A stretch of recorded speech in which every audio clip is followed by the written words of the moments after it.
Hi, everybody. This is Ruta Lee, and you're listening to TV Confidential. Rod Serling at 100, One Writer's Acknowledgement, takes a deep dive into the television career of Rod Serling while also offering a new perspective on the master storyteller. Rod Serling at 100, One Writer's Acknowledgement by our guest Joseph Dougherty, available right now through our friends at Fayetteville Mafia Press as well as Amazon.com. As we mentioned earlier in our conversation, Joe's book mostly focuses on the writing of The Twilight Zone, Rod Serling's Night Gallery, Serling's work in live television, and his existentialist western, The Loner starring Lloyd Bridges, which we'll talk about later on in this hour. Joe mostly focuses on Serling as a writer because, being a writer himself, that is a point of reference on which Joe feels he can speak with some authority. But as we went to break, Joe and I were beginning to talk about some of the many great actors who performed the words of Rod Serling, including Art Carney, Richard Kiley, Jack Klugman, and Robert Redford. Robert Redford was one of many actors who played death in The Twilight Zone. And you've got, you have a very interesting take on the first appearance of death, death as a character in The Twilight Zone, which is One for the Angels with Ed Wynn. And one of the fun things about Rod Serling at 100, a writer's acknowledgement by Joseph Dougherty, is it shows how when you watch a show for the first time, you come away, you have one or two takeaways, but when you revisit it again, as Joe did for his book, you look at it differently. Yeah, that was actually one of the fun discoveries when I went back and started looking at the episodes that we've seen them, you watch them and you know them, but to actually kind of say to yourself, I'm going to sit down, I'm going to try and watch this for the first time again. And yes, One for the Angels, I think, was the second broadcast episode in the history of the show. And for the two people who don't know the story, Edwin is a street vendor. He sells gewgaws and gimcracks out of a suitcase, and he's an old man, lives alone. He has no family. The kids in the neighborhood like him, and he got to his apartment one day, and in his apartment is a very nicely dressed young man. It's Murray Hamilton is the actor who ended up the mayor in Jaws, and a very clean-cut guy with a notebook, and he's just checking some data, and he calmly informs Edwin that he's deaf, and they're set for departure at 12 midnight, and just this is how it's going to be. And then it's about, can you talk death out of it? And I used to think that's what the episode was, and what I've discovered this time around was there may be something else going on in there about who's actually running a game on who. And it kind of surprised me a little that I found another way in, which is why one of the reasons why I wanted to write this is I wanted to tell people who thought they knew the show, maybe you need to look at it again. Maybe it's time to be a grown-up and watch this show. Another example of an episode that you looked at one way when you first saw it, but came to look at it differently over the years through experience, and so and in the way that this is the point I want to make in general. I'm sure other people have made this connection. People smarter than me have made this connection before. But Rod Serling's Twilight Zone in particular is literature in every sense of the word. It is literature in that it is indelibly part of our culture when it was first on. It's still part of our culture now. It is literature in that it speaks on several things about the human condition that were relevant then, it's still relevant now. And it has so much stuff in it, you cannot possibly discover everything at the same time. Much the same as when you pick up the works of Shakespeare or the works of Dickens, and one of the things you point out to a lot in Rod Serling at 100, Joe, is there's a lot of Dickens in the writing of Rod Serling, and again, the fact that you can discover things about the series itself or a particular episode after revisiting is what makes it so special. Yeah, I mean, we're not here talking about the ins and outs of My Mother the Car. We're no offense, but But yeah, there are. Although it did give us Knight Rider. If it weren't for my mother, the card, there would not be. This is true. This is true. There is, yeah, there is genetic material there which has to be acknowledged.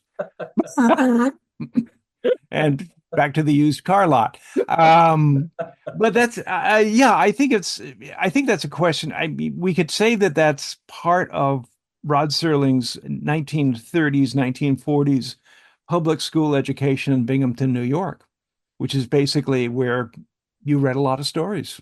And the ones that stuck. And Dickens was popular. They're popular stories. They conceal their social machinations to a certain degree as far as that. But no, I mean, to be compared to Dickens is no great sin. And as I said, he loved dialogue that had things that called back, and I do it. And the trait, if you look at my scripts, you'll see at least one trait that I picked up from him, which was using proper names and inserting them in dialogue, as opposed to, instead of getting to a point in a line and saying, in parentheses, the actor pauses, just have them say a name. Why are you here, Mr. Reynolds? Just give them a little time. Let them rev up with a name. The classic line is, again, it's Burgess Meredith in Time Enough at Last, when he discovers he may be the only one left alive after a nuclear war. The line is, I'm alive, but I don't know if should be alive. But Serling's line is, I'm alive. Thing of it is, I'm not so sure I want to be. It's these little, you gotta love it. You have to love language if you're going to love Rod Serling. And maybe that's the literature key, although sometimes people get scared by the word literature. But you will not go away hungry if you hunger for language, if you spend time with Rod Serling. The language is impeccable. Stay with us, folks. We'll be right back. One more item. If you're starting a company, particularly one that is in an emerging market, you know that averting any sort of legal dispute is crucial to your business plan. Our friends at Tectonic Law offer an array of services that can help you avoid and preempt future litigation while also developing and protecting your intellectual property and intangible assets. Tectonic Law serves the needs of a host of emerging industries throughout California and beyond, including industrial designers, beverage makers, artists, farmers, retail stores, health practitioners, wellness experts, cosmetics manufacturers, nonprofit organizations, innovators in sustainable practices, and libraries. Go to tectoniclaw.com to learn more about how Tectonic Law can help your business thrive. tectoniclaw.com. Rock solid representation for groundbreaking industries. This portion of TV Confidential is brought to us by our friends at Front Porch Realty, the community of realtors in the Northern Bay Area of California that is committed to finding the solution that is best for their clients. Whether you're a first-time home buyer or looking to sell or lease your property in Northern California, call Karen Strain at 415-886-7411 or visit frontporchrealtygroup.com for more information on how they can help you. This is Jack Klugman, and you're listening to TV Confidential. You also did one with Jonathan Winters, where it's just the that's two my of you. favorite. Yeah. That's my favorite show. I have a big picture of that of me in my bedroom. It's a wonderful, wonderful, wonderful, wonderful. That was my life. Yeah. I played in a pool room. Mm-hmm. I learned how to shoot in a pool room. Mm-hmm. So I was really good. Joseph Dougherty is with us via Zoom. Joseph Dougherty, Emmy Award-winning writer, producer, and director of 30-something, Judging Amy, Once and Again, Saving Grace, Pretty Little Liars, and the award-winning play Chester Bailey. Joe has another play coming out. Joe has another play in production as we speak. We'll ask him about that later on in our conversation. Joe's latest book, Rod Serling at 100, One Writer's Acknowledgement, is an appreciation and exploration of the six-time Emmy Award-winning writer that takes a deep dive into the vast catalog of Rod Serling, not just his best-known works such as The Twilight Zone and Night Gallery, but some of his lesser-acknowledged efforts such as The Loner, the existential Western created by Rod Serling, starring Lloyd Bridges. Rod Serling at 100, one writer's acknowledgement, available right now, Fayetteville Mafia Press, as well as Amazon.com. Stay with us, folks. We'll be right back. I'm not sure if you're familiar with Everything I Learned. I learned from the Twilight Zone by Mark Dawidziak. In fact, I think you are, because I think I'm in there. I think I'm in there somewhere. But you contributed to that book, yeah. But one of the episodes he talked about in detail is Time Enough at Last, and that's another episode where the way you looked at it initially, you might think the ending is cruel, but when you think about it, what makes that episode so timeless is that it ultimately is a statement on what it means to live and how one should live their life a little more adventurous than just socking yourself away and reading books. It's most people look at the ending. Beverly, my wife, will not watch the end of the episode. It's just too mean. She doesn't understand why. And I mean, as I talk about in the book, is that I met Rod Serling for a very brief stretch of time when I was in college. And I was so looking forward to there was going to be a speech, and there was going to be a session where he just kind of sat down with a bunch of students. And I was really excited about it because I was figuring out if I was going to be a writer and how I was going to be a writer. And I wanted a chance to talk to him. And I was just totally gobsmacked and could not come up with anything intelligent to say. I was at the foot of the gods. And I had nothing. And I think I managed to ask him why it was necessary that Burgess Meredith break his glasses.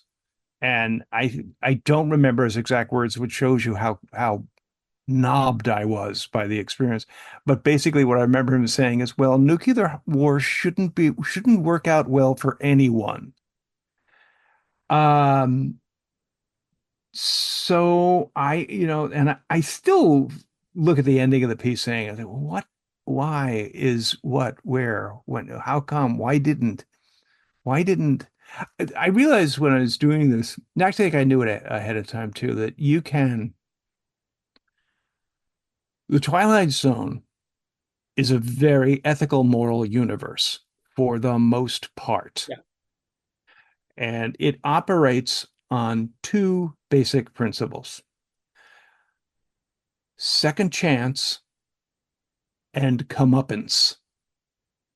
You can separate the bulk of the episodes into those two categories. Someone gets a second chance because they deserve it, and someone gets their comeuppance because they deserve it. And the stock line I have for that is, in the Twilight Zone, you may not always get what you want, but you always get what you've been asking for. And that runs through the Twilight Zone. And again, I don't know, maybe morality and ethics are becoming a little unpopular right now. But I like the fact that there is a place where these parables exist. He was an optimist in many ways.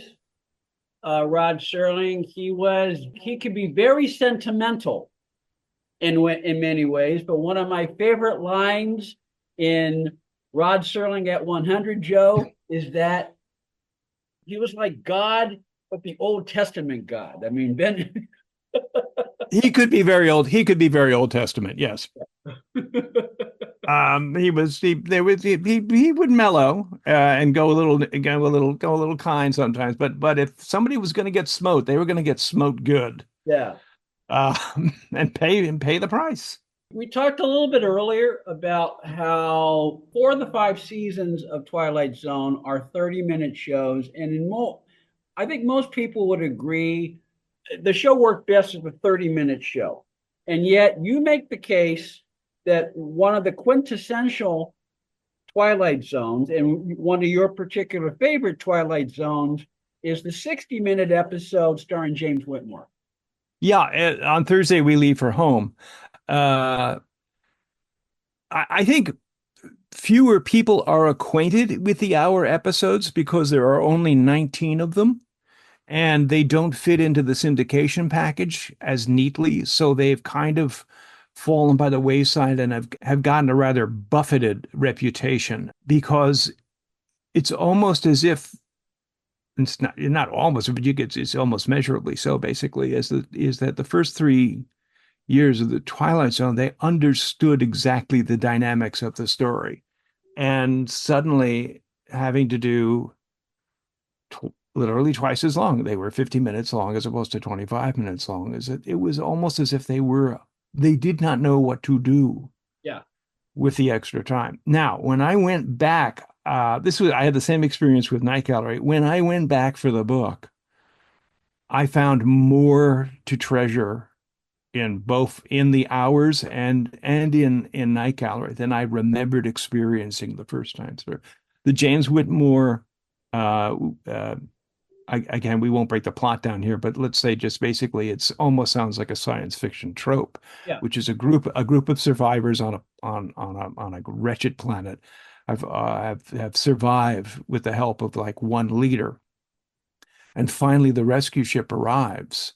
And it's wonderful. We're all going to go home. We're going to get on the ship. We're going to leave. But it actually is about, well, what happens to the leader of this little band if he's not needed to keep them together anymore?